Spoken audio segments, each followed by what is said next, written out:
Welcome back to the channel. So today I'm going to talk about one of the best bad guys we've had in recent history, Gustavo Fring from Breaking Bad. Do it. Oh, wait a minute. Do it. Do it. Hello, yeah, Papa Palps. Oh, it's Moff Gideon. Oh, right, all right, yeah, sorry, yeah, I'm getting my franchises mixed up.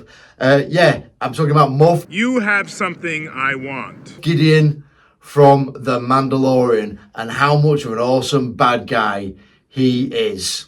And with that said, let's get into the video.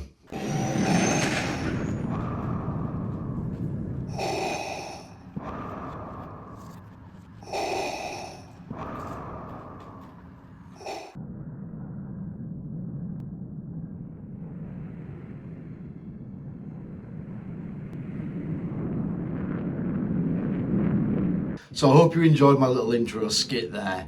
Just a little bit of an honour to Giancarlo Esposito, which I know that I've butchered that name, but still, because he plays such a great character in Breaking Bad as well, such an awesome bad guy, I just wanted to draw attention to it and make a bit of fun of that situation. Anyway, with that said, Moff Gideon is one of my favourite bad guys within the Star Wars universe, without question. I think the way that they delivered him as a character was absolutely amazing. Now, The Mandalorian is probably my favourite of all the Disney productions thus far. I think The Mandalorian is great because it goes down some pretty dark sort of routes, and I'm going to sort of go into that and talk about that a little bit in this video, but it's more related to Moff Gideon as a character and just how damn awesome he actually is as a character. The first thing I wanted to do was understand what a Moff actually was, because before this I knew it was like a high-ranking person within the Empire, but I didn't really know what is a Moff. You know, we've got Grand Moff Tarkin, and obviously now we've got Moff Gideon, and obviously there are others. So I took to the internet, and a Moff is, the best way I can describe it is like this. So a Moff is like a president or a prime minister of a country. They control a region. They are in charge of a system, if you will. So they're like, again, like a prime minister or a president of a country. And the emperor, so Palpatine, he's like, obviously he's the big boss. So he's like, if the Earth had an emperor of the actual planet, then that's what Emperor Palpatine is. And you'd have all the different presidents and prime ministers of countries reporting into him. Maybe that'll happen one day and we'll have a bit of world peace. Who knows? But anyway, be that said, that's what a Moff is. So he is in charge of an entire system. Very, very high ranking, important level person within the Empire. And so Moff Gideon, we don't get into the detail into what area or how many systems he's got under his control or anything like that. We just know that that's the level that he's operating at. But Moff Gideon hits in a different way for me, because he is obviously a loyalist to the Empire. But more than that, he also has an obsession with the Force and exploring the Force and exploring how to acquire the Force for himself and a new army. And the Force is not something you can learn. So unlike, let's say in our world, magic tricks where people can learn magic, it isn't like that. The Force works like this: you either have it or you don't. And how much of it you have, how strong you are with the Force, depends on, and I know we hate it guys, but we've got it, but it's obviously on midichlorian count. And midichlorian count, the higher it is, the stronger you are in the Force, with Darth Vader's, well, not Darth Vader's, but Anakin's being the highest. I need an analysis of this blood sample I'm sending you. Wait a minute. I need a midichlorian count. The reading is off the chart. Over 20,000. Even Master Yoda doesn't have a midichlorian count that high. No Jedi has. I've encountered divergence in the Force. A virgins, you say? located around a person? A boy. His cells have the highest concentration of midichlorians I have seen in a life form. It is possible he was conceived by the midichlorians. Higher even than Yoda, higher even than Palpatine. So we know that Moff Gideon is trying to rebuild the Empire after the fall of Palpatine and Vader, and as I say, he's trying to rebuild the Empire. And just to say that I really like how they're handling this. This is how the things should have been handled, in my opinion, in The Force Awakens. We should have seen how the First Order came to fruition, and obviously we didn't. You know, it just appeared out of nowhere. The fact that The Mandalorian is exploring this, and even the Ahsoka series is starting to explore this, I think it's brilliant. You know, the remnants of the Empire coming together, and Moff Gideon is a central part of that. And I really like how they've handled this within the Mandalorian series. And if Moff Gideon was just this character, just this military figure, then he would be still an awesome character. But they pushed it over the top with the whole obsession with the Force. And I think that he is particularly obsessed with Darth Vader. And why Darth Vader? Well, we see at the end when he's created his dark suit, if you will, that he's clearly based it off Darth Vader. And what would be amazing to see in some Disney productions is interactions between Darth Vader and Moff Gideon. The thing is, Darth Vader is somebody that he doesn't really care about hierarchy or anything of that nature. We see how he treats other people in positions of power. He doesn't care about them. To him, they are either an obstacle or a nuisance. They're just not on his ranking, on his level. And there's one big reason as to why that is. The Force. And Moff Gideon knows this.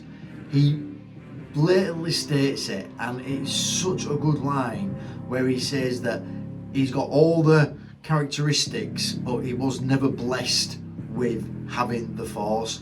The best parts of me, but improved by adding the one thing I never had. The Force.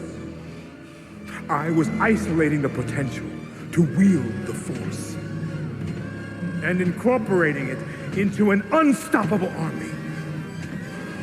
And you smothered them before they could draw their first breath.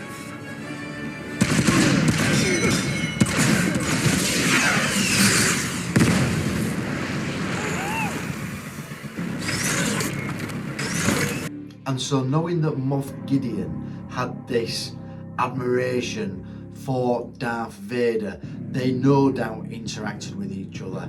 And I think Moff Gideon was clearly somebody who just looked up to Darth Vader so much. He saw him as like, this is somebody who cannot be messed with. You know, he's calculated, he wins the battles that he goes into, and on top of that, he has the Force, which gives him just such an overwhelming advantage in any fighting situation. And this is where it takes, in my opinion, a dark turn, but such an interesting dark tone. And that is that Moff Gideon is experimenting, and he's experimenting on Grogu, which is obviously Baby Yoda. And we don't know what species Yoda is. In canon, it's never affirmed. And I've checked that, and it's not. So we don't know the name of his species, but obviously Grogu is the same species as Yoda. And so Moff Gideon must have investigated this. Maybe he even picked the brains of Darth Vader at some point to find out about this species, and were they just naturally strong in the Force? And this is where his experimentation comes into play, because he has Baby Yoda, he has Grogu, and you can see that they're draining his blood, not to death, but they're draining his blood to experiment on it and see if they can subjugate that blood into other creatures so that they can then use the Force and have this power that clearly Moff Gideon wants. He wants this power for himself. And why I really like this is that it's, again, such a dark tone within the Star Wars universe. I think it's something that had been missing, and now we're getting it, and I hope that they build on this and elaborate on it more, because why wouldn't people like Moff Gideon that are not force sensitive, that don't have force powers, not want to explore this? If this was something that was in our world, in our universe, surely people would want to do the same thing. You know, let's just look at it like this. If you had people who lived, I guess, say 70 years, and then you had another race that lived 140 years, so they lived twice as long, don't you think the people that lived like 70 years would want to investigate why the people that lived to 140 do? So it's the same thing in my book, in that, you know, you get these people like, again, Moff Gideon, that are wanting to investigate this power, you know, and understand why this species or certain people have the Force and why others don't. And I just think it's so interesting. Again, it's such a dark tone, and it's something that I really like, that because it's going down channels and going down avenues that Star Wars is clearly open to, and clearly is exploring deeper into the actual universe and exploring the psyche of these people, and taking it in a way that's pretty damn sinister, to be fair. And when we see all the experimentation that Moff Gideon has invested in and set up, I just think, again, it's incredible. And I'm not saying it needs to be Moff Gideon. We think that he's dead. We think that he died because of the explosion at the end, but it's not confirmed. You never see a dead body, so they have left it open. I actually really hope we see a return of Moff Gideon. I think Moff Gideon is one of the better characters, one of the best bad guys that we've had, you know, well, certainly since the original trilogy. And on a final point, I really like how Moff Gideon and other people are looking to rebuild the Empire post Palpatine and post Vader. I mentioned this in one of my greatest scenes, but you look on Moff Gideon's face when he sees Luke show up, and all he knows, again, is that that Jedi walked into a room with Darth Vader and Palpatine, and only Luke walked out. Again, he doesn't know the circumstances of it. He was never aware of it. All he knows is what the end result was. So the fear that Moff Gideon shows when this scene takes place is just amazing. It's absolutely brilliant. And even though Moff Gideon is there trying to rebuild the Empire, because again he's an Empire loyalist, he's also got his own agenda. And if anything, I think he's looking to take over from, you know, Vader's place, Palpatine's place even, and obviously build his own clone army, as we see, that have got Force powers. But again, that doesn't come to fruition. Sorry, spoilers, but you know, by now you should have seen Mandalorian. Mandalorian is amazing. It's, for me, well, it's the best production, and it really stands out for me.